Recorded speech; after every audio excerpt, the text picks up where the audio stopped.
नमस्कार, जय श्री कृष्णा, राधे राधे प्रिय मित्रों। एक बार स्वागत है आप लोगों का हमारे गजब ज्ञान यूट्यूब चैनल में।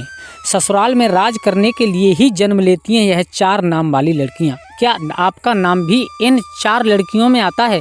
जानिए, इस वीडियो में हम आपको बताएंगे भगवान श्री कृष्ण के द्वारा बताए गए ऐसे वास्तु नियमों के बारे में, जो अगर आपके घर में भी अपना लिया जाए तो घर के सभी वास्तु दोष दूर होते हैं। तो पूरी जानकारी के लिए इस वीडियो को अंत तक जरूर देखिएगा। दोस्तों, सच्ची श्रद्धा से जरूर लिखें हर हर महादेव, जय श्री राम। दोस्तों, ससुराल में राज करने के लिए जन्म लेती हैं यह 4 नाम वाली लड़कियां। दोस्तों, आज की इस वीडियो में हम आपको ऐसी 4 नाम वाली लड़कियों के बारे में बताने जा रहे हैं जो कि ससुराल में हमेशा ही राज करती हैं। इनके भाग्य में हमेशा से ही राजपाट, सुख, संपत्ति, धन दौलत, रुतबा, पैसा सब हो। तो कौन सी हैं वह 4 नाम वाली लड़कियां, इस वीडियो के माध्यम से हम जान लेते हैं। लेकिन उससे पहले हम जानेंगे कुछ ऐसे महत्वपूर्ण वास्तु नियमों के बारे में जो स्वयं भगवान श्री कृष्ण ने धर्मराज को बताए थे। तो दोस्तों, चलते हैं और सुनते हैं कि कौन से वो वास्तु नियम हैं जो अगर इंसान अपना ले तो घर में कभी भी धर्म संकट नहीं आ सकता है। आ जाइए गौर करते हैं इसके बारे में। दोस्तों, जिन घरों में महिलाएं इस नियमों का पालन करती हैं, ऐसे घर में सुख समृद्धि बनी रहती है। घर के सदस्यों के बीच प्रेम सदा ही बना रहता है। इसलिए आप भी वास्तु शास्त्र के इन महत्वपूर्ण नियमों का पालन अवश्य ही करें। वास्तु शास्त्र के अनुसार घर में सकारात्मक ऊर्जा अधिक होना आवश्यक है, तभी घर में सुख शांति बनी रहती है और धन का आगमन होता है। अगर घर में वास्तु दोष हो, घर में आवश्यक चीज ना हो, तो ऐसा घर नकारात्मक शक्तियों से भर जाता है, जिसकी वजह से घर में वाद विवाद, आर्थिक तंगी, कर्ज, बीमारी जैसी समस्याएं बनी रहती हैं। इन सभी समस्याओं से बचने के लिए आप अपने घर में वास्तु शास्त्र में बताए गए इन नियमों का पालन अवश्य ही करें। घर की महिलाओं को घर की लक्ष्मी कहा जाता है। उनका सम्मान करना सबसे महत्वपूर्ण बात होती है। भगवान श्री कृष्ण कहते हैं कि जहाँ पर स्त्री का सम्मान नहीं होता है उस घर का कलह उस घर में बनी रहती है और उसका विनाश होता है, उस कुल का विनाश हो जाता है। उस कुल को दरिद्रता का सामना करना पड़ता है, क्योंकि देवी लक्ष्मी ऐसे घर में एक क्षण भी नहीं रुकती। तो चलिए जान लेते हैं भगवान श्री कृष्ण ने बताए हुए महत्वपूर्ण वास्तु नियमों के बारे में। लेकिन उससे पहले दोस्तों, आपसे रिक्वेस्ट है कि वीडियो को लाइक करें, अपने दोस्तों को शेयर करें और गजब ज्ञान यूट्यूब चैनल को सब्सक्राइब करें, बेल आइकन को ऑन करें, जिससे आने वाले वीडियो का नोटिफिकेशन आपको मिलता रहे। और हाँ, वीडियो को पूरा जरूर देखें, बीच में छोड़ करके ना जाएं, इससे माँ लक्ष्मी नाराज हो जाती है, माँ लक्ष्मी का अपमान होता है। तो दोस्तों, पहली बात श्री कृष्ण कहते हैं कि प्रत्येक व्यक्ति के घर में यह 5 चीज़ दूध, दही, घी, गंगाजल और शहद अवश्य ही होना चाहिए। जिस घर में भी यह चीज़ होती है वहाँ पर कभी भी दरिद्रता नहीं आती है। इन चीज़ों को सबसे अधिक पवित्र माना गया है। दूसरी बात, घर के प्रत्येक सदस्य को, खासकर बड़ों को, एकादशी के व्रत का अवश्य ही पालन करना चाहिए। एकादशी के दिन घर में किसी भी प्रकार का अनिष्ट कार्य ना करें। एकादशी का व्रत सभी व्रत में श्रेष्ठ है, इसलिए इस दिन घर की शुद्धता बनी रहनी चाहिए। जिस घर की स्त्री एकादशी के व्रत का पालन करती है उस घर में माँ लक्ष्मी सदा ही निवास करती हैं। तीसरी बात, शाम के समय घर में माँ लक्ष्मी का आगमन होता है। इस समय घर के मुख्य द्वार और खिड़कियाँ खुली रखनी चाहिए। हमको चाहे 5 मिनट के लिए ही सही, लेकिन आपको अपने सभी खिड़कियों और दरवाज़ों को खुले रखना चाहिए।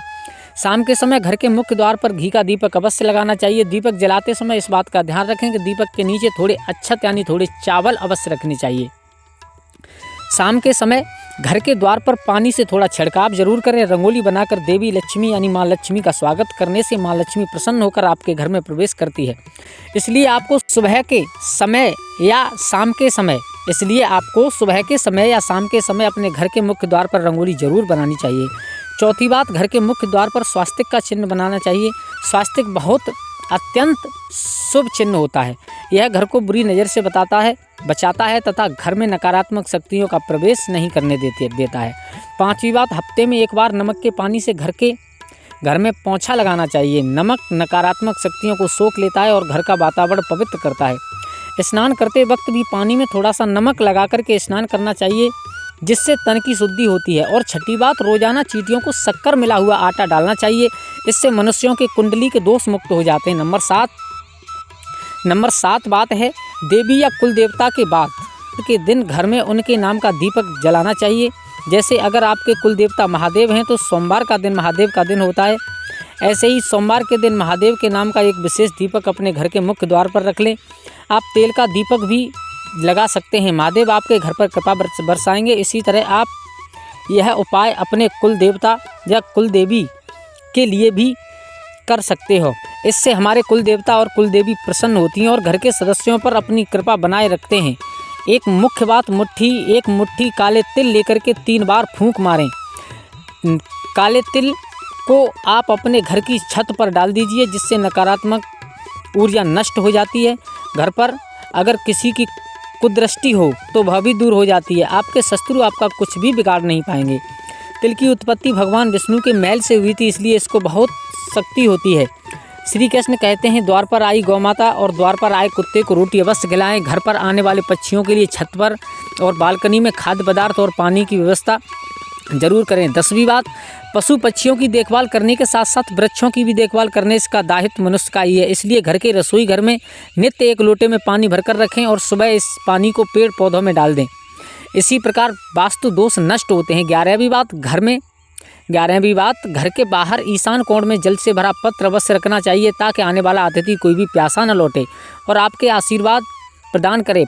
प्यासे को पानी पिलाने से बड़ा पुण्य होता है और कोई भी पुण्य इससे बड़ा नहीं होता कि प्यासे को आप समय से पानी पिला दो, उससे बड़ा कोई पुण्य नहीं माना जाता है। तो दोस्तों, यह तो थी महत्वपूर्ण बातें जो भगवान श्री कृष्ण ने सुख समृद्धि के लिए बताई। आप जानते हैं कौन से वह 4 नाम हैं जो अगर किसी भी महिला के हों तो वो ऐसी महिलाएं करती हैं ससुराल पर राज। दोस्तों, शादी के बाद जब भी कोई लड़की अपनी ससुराल जाती है, उसे अपने ससुराल के लोगों के अनुसार वहाँ अपने को स्वयं ढालना पड़ता है और उसमें रहने वालों की सोच बिल्कुल अलग होती है। ऐसे में इतने सारे लोगों के बीच जब एक लड़की बहू बनकर आती है तो उसे भी स्वयं घर के माहौल के अनुसार ढलना पड़ता है। हालांकि सभी लड़कियां ऐसा नहीं करती, बल्कि कुछ लड़कियां तो इतनी माहिर होती हैं कि ससुराल जाकर बाकी सबका रहन सहन ही बदल देती हैं और खुद अपनी चलाकर घर पर राज करती हैं और खुद अपनी चालाकी से जीवन जीती हैं। दोस्तों, ससुराल जाकर सब कुछ अपने हाथों में कर लेना ये भी एक कला है जो सब में नहीं होती है। तो दोस्तों, आज इस वीडियो के माध्यम से उन 4 नाम वाली लड़कियों के बारे में बताने जा रहे हैं जो कि अपने ससुराल पर राज करने के लिए ही पैदा होती हैं। दोस्तों, इन लड़कियों में कुछ ऐसी खास बातें होती हैं जिनके कारण ससुराल में सिर्फ उनकी ही चलती है। दोस्तों, ए नाम वाली लड़कियां बहुत ही चालाक होती हैं।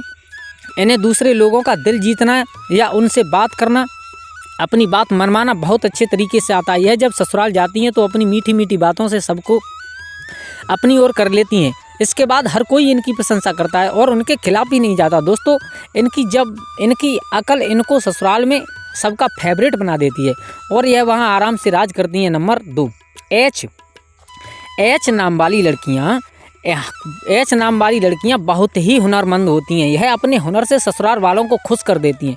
यह सबकी इज्जत करती हैं और उनके घर में आने से ससुराल वालों को सीना चौड़ा हो जाता है। इसी कारण एच नाम वाली लड़कियां भी अपने ससुराल में सम्मान के साथ राज करती हैं। नंबर 3, एन वाली लड़कियां दूसरे लोगों के दिमाग को बदलना अच्छे से जानती हैं कि अपनी बातों से किसी की भी सोच बदल सकती हैं। उनको वहाँ के लोगों के अनुसार नहीं ढलती।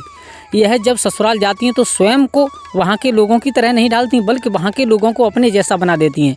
इन्हें जीवन में बदलाव पसंद होता है। ऐसे में अपने ससुराल में भी यह कई बदलाव करती हैं। इस प्रकार वहाँ इनका दबदबा बना रहता है। इन्हीं की कीमत चलती है। नंबर 4, एस नाम वाली लड़कियाँ थोड़ी अलग टाइप की होती हैं। इन्हें गुस्सा भी बहुत जल्दी आ जाता है और अपने ससुराल में बड़े ठाठ के साथ में रहती हैं। जो व्यक्ति इनका हक मारने की कोशिश करता है वह उनके सामने अधिक समय तक नहीं टिक पाते। ससुराल में सभी को अपने बस में करके रखती हैं। कई लोग तो इनके खौफ भी खाते हैं और इस प्रकार अपनी ससुराल में रानी की तरह रहती हैं। दोस्तों, यह थी वह 4 नाम वाली लड़कियां ससुराल में राज करने के लिए ही जन्म लेती हैं। वैसे आपका शुभ नाम किससे शुरू होता है, एक बार कमेंट बॉक्स में ज़रूर बताएं। धन्यवाद।